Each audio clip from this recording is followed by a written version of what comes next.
to, and that I could then monitor the boot processes without connecting to the internet, without exposing any voter data to unauthorized users. And I actually booted up the EMS to see what happened, what it was listening for, and to identify if there was in fact any zero-day malware in the memory. What we did discover is that, as you would expect, there were a number of ports. This is a normal part of an operating system. Ports are used to establish connections and provide functionality to the operating system. We've discovered 59 of those that were open. And while most of these things were what I would have expected, there were some unexpected high port activity specific to the WinIt exe, which controls your accesses and your logons, and your DNS, which controls your domain name service. So if you go and you type in yahoo.com, the computer will use the DNS service to actually determine which IP that is so that you can connect. And then the DHCP server. All of those are normal, valid Windows processes. But for example, DNS, the default port on that is port 53. Okay? In the case of EMS, we not only had the port 53, but we also had DNS monitoring on a high port, and I won't list that port number here in this open forum. But that was a little bit unexpected. I will tell you that on the EMS that you were utilizing both IPv4 and the newer version IPv6 enabled.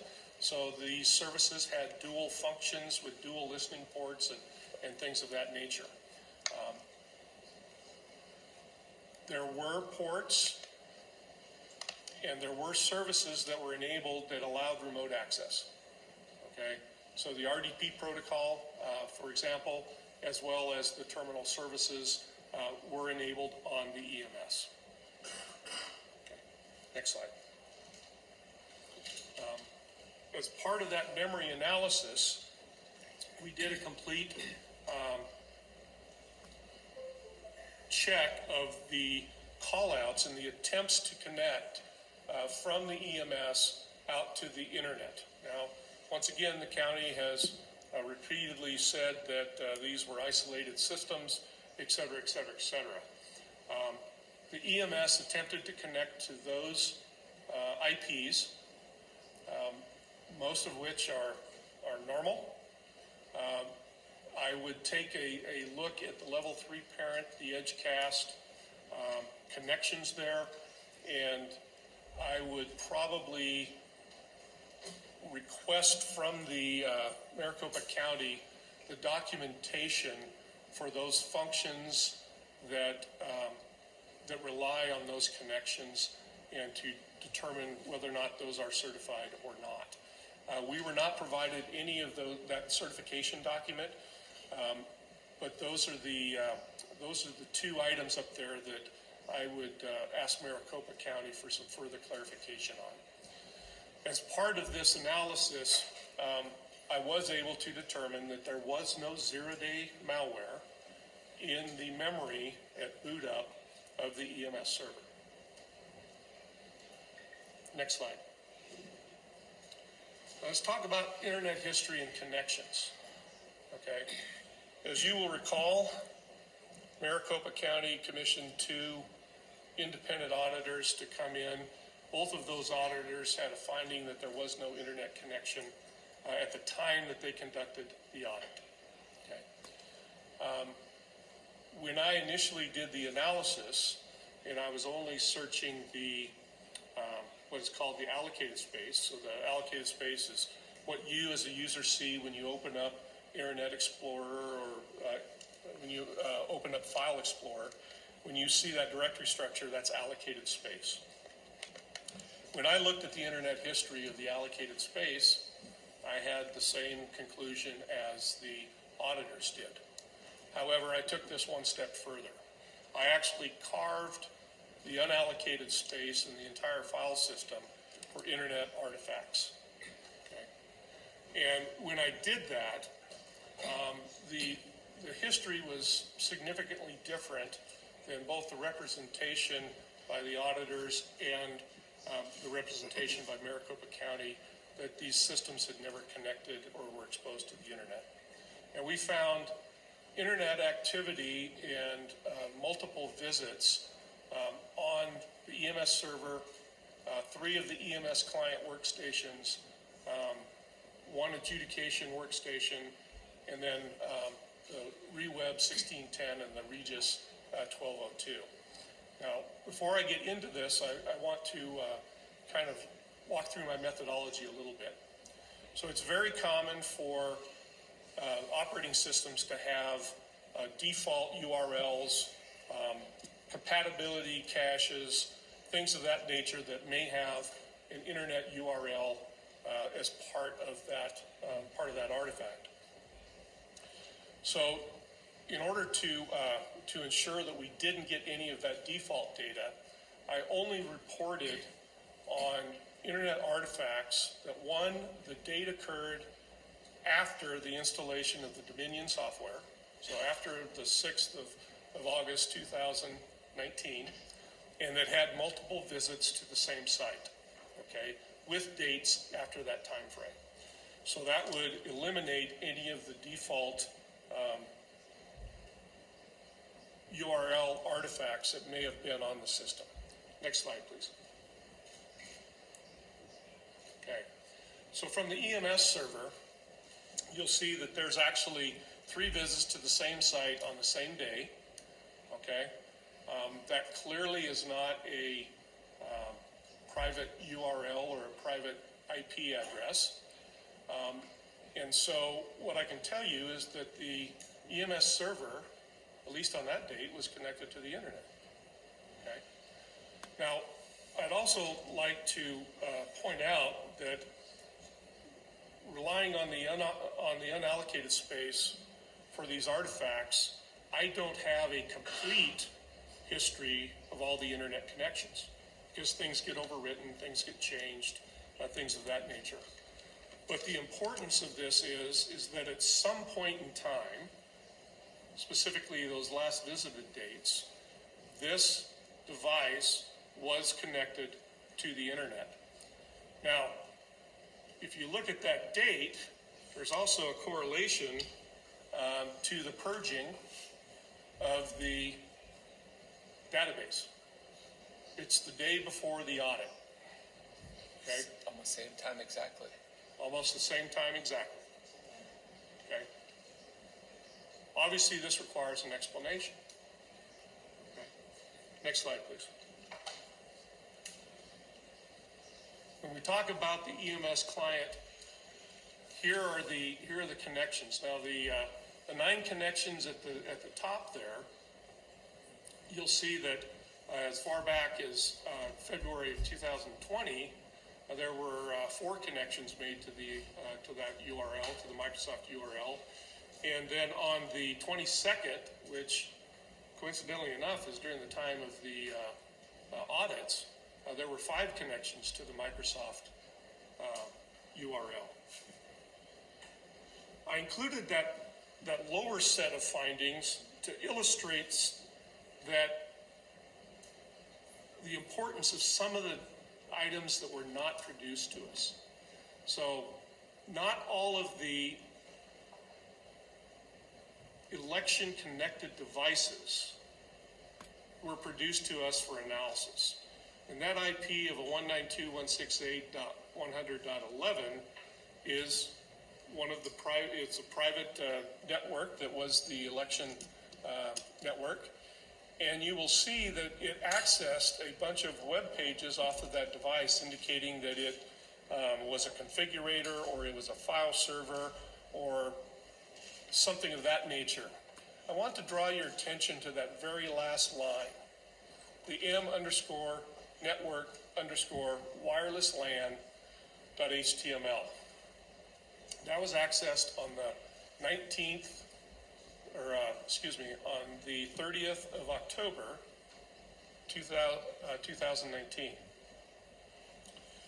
Now, we have not received any information about any wireless LAN configurations, but yet here you have someone accessing it from the EMS client to access what I can only surmise was a wireless LAN configurator on that date. And you can see that the EMS admin 01 account was used for that.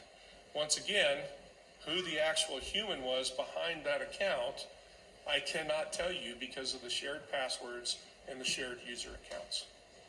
But I can tell you that not all the devices were produced to us that would have shed significant light on our findings.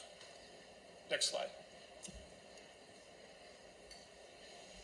Okay, once again, this is EMS Client 3, and you can see that there are 6 visits to Microsoft.com, and the last visit was on the 3rd of February 2021. Now, keep in mind that those previous 5 visits were obviously before that time frame, and we don't have a record by nature of this artifact when each of those visits occurred. Next slide. Okay, now REREB 1601 is kind of an interesting case. Now, once again, we did not receive any network configuration diagram. We did not receive any functional information as to the network. It was one of those things that as an auditor, in most cases, I can go back to the person being audited or the entity being audited and say, what is this? Okay, how did this function? How did this interact? In this particular situation, there was extreme resistance and, quite frankly, in my opinion, obstructionistic actions taken by the county to prevent this type of exchange. Now, this system clearly was connected to the internet. Now, whether or not that was by design or whether this is one of those isolated and protected systems that the county has indicated never touched the internet, I cannot tell you. But I can tell you that it had significant internet access, and this is only something that would fit on the screen, right? There's literally thousands of connections to the internet by this system. Based on the naming convention, I would assume that this is some form of web-based server that was used in the election system, because it was produced under the subpoena, which that was one of the requirements for. Now, the other thing that I will tell you is that this device was produced to us on an external 4 terabyte hard drive. And originally it was represented to us as this was a forensics image of this device. When we actually looked at it, we found that all of those devices that were produced on the external 4 terabyte hard drives, they were simply an operational system clone of that device, and it was not preserved in a forensics manner. What I can also not tell you is what steps were taken on the part of the county to ensure that the unused portion of that hard drive, not occupied by this device, I cannot tell you what steps were taken by them to ensure that those were wiped or zeroed out so that we would not commingle data. Okay, so I do want to caveat these findings and the Regis findings with those statements. But clearly, these devices had continual and repeated access to the internet. Next slide. Okay. This is the Regis 1201, and that, by the way, is the host name, not the function of this device. And once again, you see repeated access. That IP address is actually the public IP address for the maricopa.gov public URL. Next slide. So I appreciate your diligence and your patience on this. And as we think about what I've talked about today, it really boils down to accountability, right? And making sure that our election systems are secured. I will tell you that they were not, based on any measure that I, as an IT professional performing countless vulnerability assessments and incident responses that I have occurred. Had a client that engaged me had this state of a network, it would have resulted in a failure on our audit. So at this point, I would like to remind people that from a totality of what these findings are, there simply is no accountability by anyone accessing these devices. You had shared passwords. You had shared user accounts. You had remote access. If someone could get access to this system, they wouldn't need a zero-day exploit. The systems were so far out of date from a security compliance standpoint that it would have taken the average kitty hacker less than 10 minutes using Metasploit to hack this system.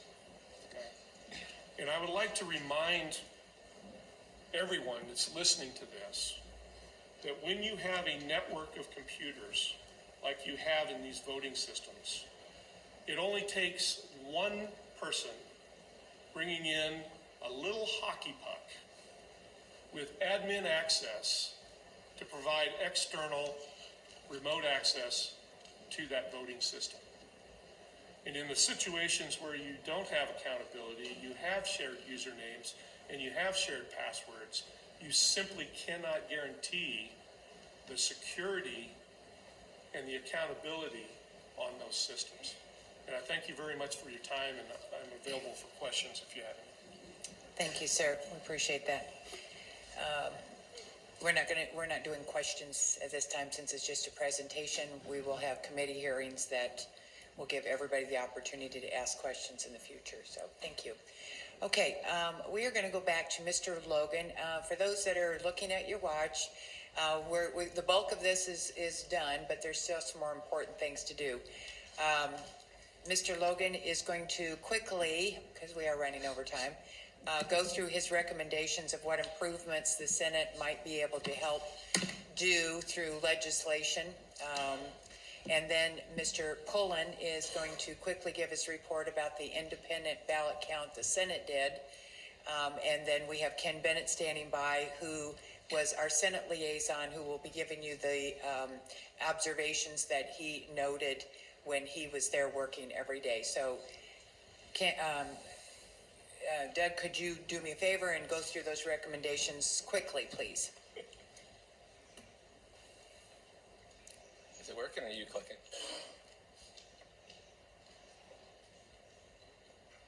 Okay, just click a bunch of times till it's on the screen. We'll talk through it. Because if I can't control it, it's going to take too long. Okay, and pull your mic up closer, please. Sorry. Everybody's texting me saying they're having a hard time hearing you guys.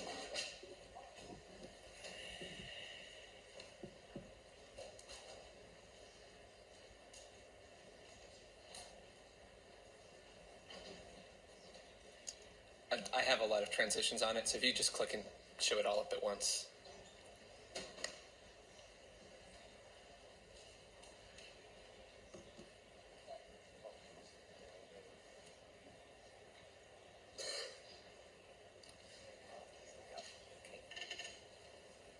Should be working. Maybe. Look at that. Okay, I'm just going to oops. So legislation should be considered that links voter roll registration to changes in driver's license. We saw a lot of indications that there was potentially old information in the voter rolls, and it's very important that our voter rolls remain clean. If they don't remain clean, it would facilitate, it makes it easier for almost any type of way that someone might want to take advantage of the system. If only the people who are registered to vote and could show up to vote are in the voter rolls, that makes it more difficult. And already when you go into the DMV, you can register to vote. But specifically, if you change your license to another state, if you change your address, which are things that people are usually pretty diligent about taking care of, that should also update your voter registration details so that when you're out of state and you're in another state, it's not possible for your old voter rolls to be used by you or anybody else. Specifically, we recommend that the NCOA is a natural change of address. It's something put up by the U.S. Postal Service. I view a ballot basically like money, and we should not be, just mailing money to people who are not necessarily still at that address or have moved. So checking the NCOA before you mail out ballots will help make sure that the currency of the ballots are only ever received by individuals who are legitimate voters or still living at that location. So 90 days before the election, in addition, you should check it right before mail-in ballots so you're not ever effectively mailing currency out to an address where someone has moved to another state. I understand that the EPM and guidance from the Secretary of State suggests that the ERIC and Social Security's master's death list and others should be checked regularly against voter rolls, but I believe it needs a little bit more oomph to it, and that there should be a legally required frequency for counties to do so to make sure that they're regularly being maintained rather than just a guidance that it should be done at some stage. Let's talk a little bit about election software, both from the report I have out of Antrim and specifically with what some of the inconsistencies and oddities that we're finding about the voter roll system, both here and quite frankly across the country. I highly recommend that we pass legislation that requires that these applications that are extremely important are built up to a higher standard, and specifically are making sure that they're ensuring the confidentiality and integrity of the systems. The Open Web Application Security Project is known as a leader in the application security space, and they specifically have something called the Application Security Verification Standard, or the ASVS. It has levels 1 through levels 3. Level 3 is for a sensitive system, and I would highly recommend that would be a requirement for anything associated with voter rolls or voter systems that they would build up to that standard. Doing so makes sure that the application itself has the necessary standards built into it in order to make sure things aren't altered, and that there are appropriate logs, if so, in order to take care of that. Specifically with that, it's always a good idea to run the ASVS assessments on a regular basis, usually every 3 or 4 years, and specifically that the vendors should be required to attest that the ASVS standard was fully applied. I further recommend that the vendors, you shouldn't be able to use the same vendor over and over again for any type of certification activity. It creates too much opportunity for, if there was some impropriety by a vendor, that you could continue to pass. So rotating vendors at least every 3 years and putting that in the law would help ensure that not only are these being assessed, but they're assessed up to a higher standard. And this goes beyond specifically what the EAC is requiring, because quite frankly, based on everything that's being said, the EAC is not requiring anything close to what is necessary in order to protect our election system. And hopefully that will get better over time, but in the meantime, Arizona can be a leader in this area. Okay, voting machines. Specifically, legislation should be considered that requires following of all the CISA guidelines for election systems and equipment, and that any variances against those should be documented, and there has to be risk memos that are signed off and should be public by the appropriate for any derivations from those guidelines. Now, those guidelines cover pretty much everything that Mr. Cotton was covering today, everything from setting up baselines on the systems, everything from baselines and network processes, making sure that user accounts are handled properly, and all those details are all covered by that. So it's a very simple legislation that's basically says that the guidance needs to be followed. Legislation should be considered which requires assignment of individual usernames and passwords. Mr. Cotton's talked about that a lot today. Legislation should be considered that requires real-time network monitoring of all election equipment, even on the air-gapped networks. So there is some indication of what occurred there.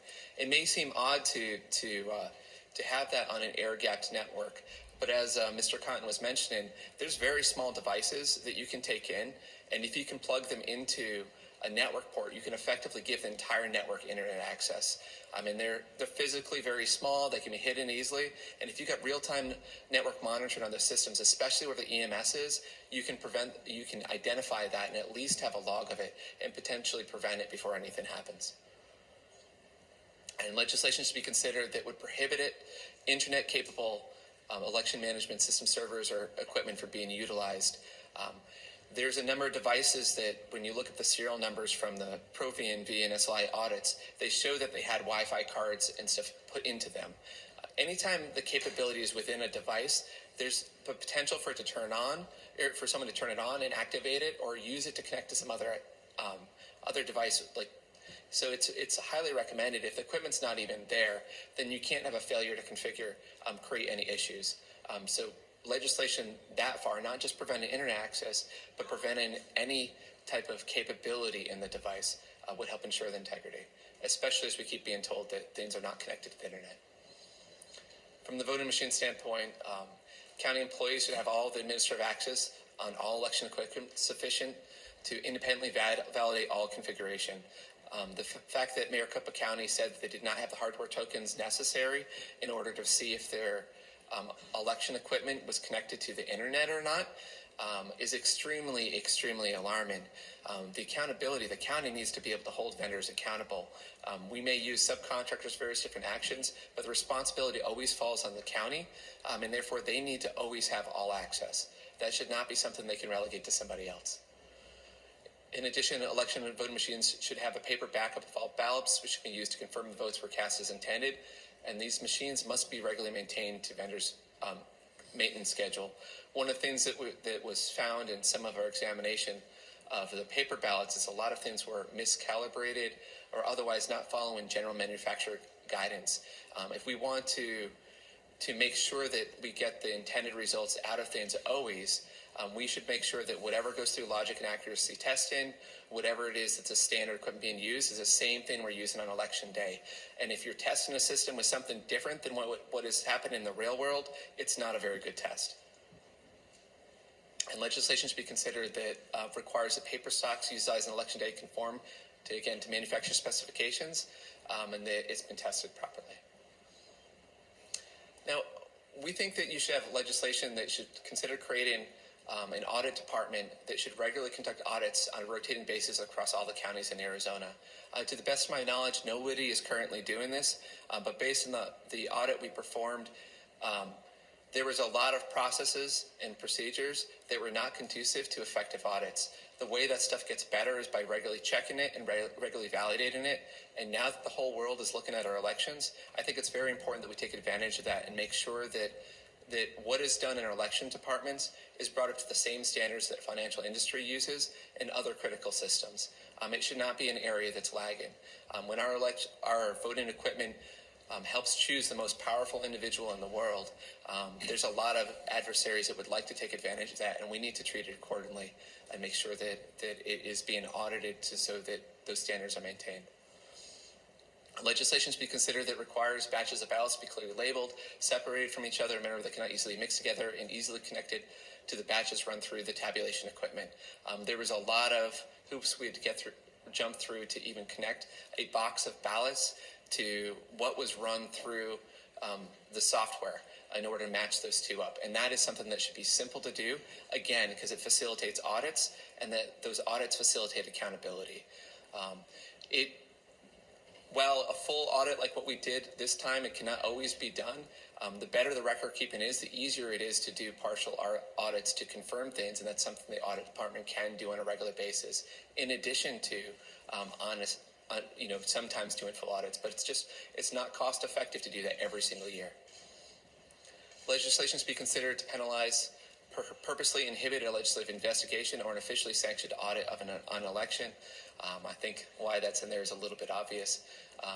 Audits are really effective when you have the cooperation of the management who controls things, and it's very, very difficult to manage them. That's why financial services, if you're your typical financial audit, if you don't comply with the audit, you can literally be put in jail at times.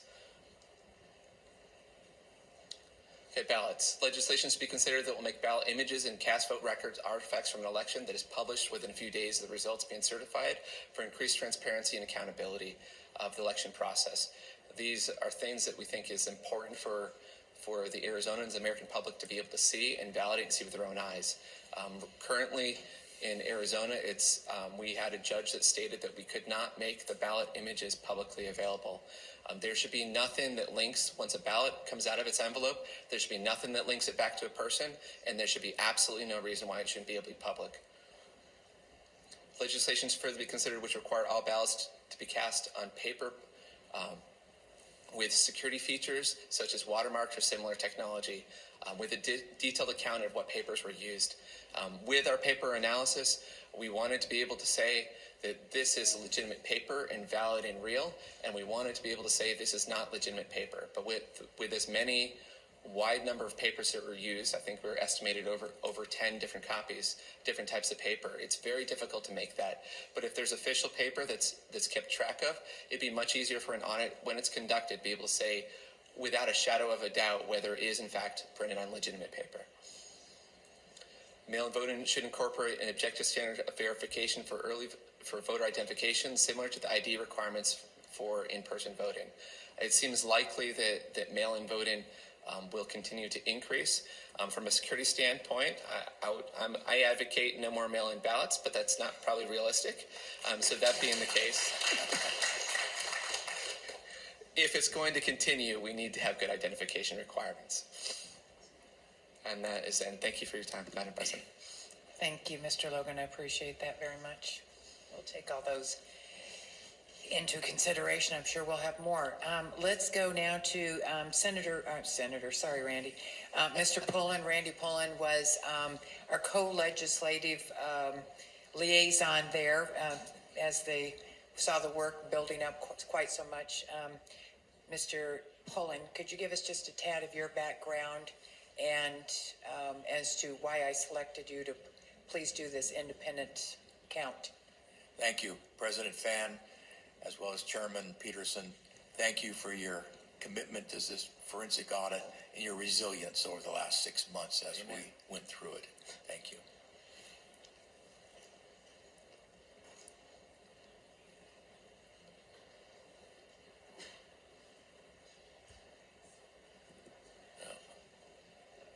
Okay, just real quickly about me personally. Graduated from Arizona State University, undergraduate in math and chemistry, and an MBA in 1981. I sat for and passed the CPA exam in 1980, became a CPA, and I've been a CPA since then. Employment-wise, I started out working on my MBA I was working at a engineering company, writing software for them.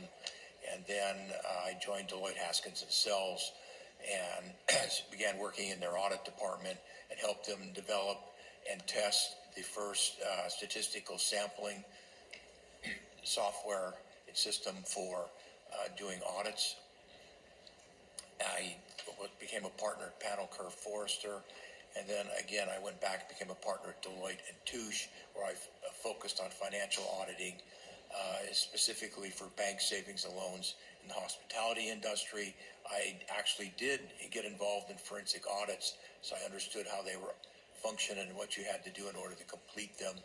I started my own company back in the 90s, and I still do consulting and accounting services. I also started an IT company in 2001, WageWatch, which still exists to this day, and we developed software that's still considered some of the best in the industry that we're in. Background-wise, the Senate decided they wanted to do an independent count of the ballots in order to confirm the count by the county as well as the count by Cyber Ninjas on the forensic audit. And so that was kicked off on June 28th. They selected me to run that machine count. Again, it goes back to my experience and knowledge. I immediately got Brian Blim, who was the attorney who had worked on the floor of the Coliseum and was the legal counsel that dealt with any forensic issues that came up on the floor during the hand count. And by the end of June, he was no longer a contractor with the Cyber Ninjas. He was independent, and he agreed to assist in the machine count. We also enlisted a lot of former volunteers who had worked on the floor doing tally counts, as well as working in the corrals, taking care of